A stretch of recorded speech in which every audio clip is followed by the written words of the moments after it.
नौशहरा में सर्दियों की आमद के साथ ही देसी गुड़ की खुशबू फिजा में फैलने लगी है।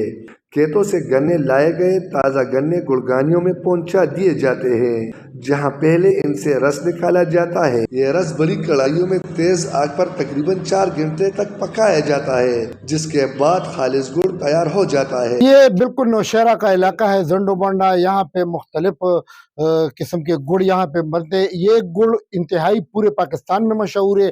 इस पे तकरीबन 4 घंटे लगते हैं इस गुड़ पे, और ये मुख्तलिफ इलाकों में, पाकिस्तान के मुख्तलिफ इलाकों में, खैबर पख्तूनख्वा में ये सप्लाई किया जाता है, क्योंकि ये अपनी मिठास और जायके की वजह से मशहूर है। नौशहरा में तैयार होने वाला ये गुड़ मकामी मंडियों में पहुंचाया जाता है, जहां से उसे मुल्क के मुख्तलिफ हिस्सों में सप्लाई किया जाता है। गुड़ का तरीक़ाकार ये है कि ये जो गन्ने ये खेतों से लेकर आते हैं मुख्तलिफ रेड़ियों में, गाड़ियों में, तो वो यहाँ पर गाड़ी में लेकर आते, तो फिर इससे रस निकालते हैं।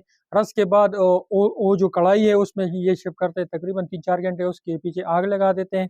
आग के बाद दूसरे कढ़ाई में शिफ्ट करते हैं, तो फिर उससे गुड़ बन जाते हैं। हाथों के ज़रिए इससे गुड़ बनाते हैं। और ये सिर्फ यहाँ पे नहीं, ये पूरी पाकिस्तान में हमारे यहाँ का जो गुड़ है ये मशहूर है, और इसका चाय का जायका का भी अलग है। और इसका मैं दूसरा बात ये भी बताऊं, जो मसालेदार गुड़ है वो तो लाजवाब है। सर्द मौसम में गुड़ न सिर्फ तवानाई का जरिया है, बल्कि नौशहरा की एक कदीम रिवायत भी, जो आज भी पूरी आबो ताब से जिंदा है।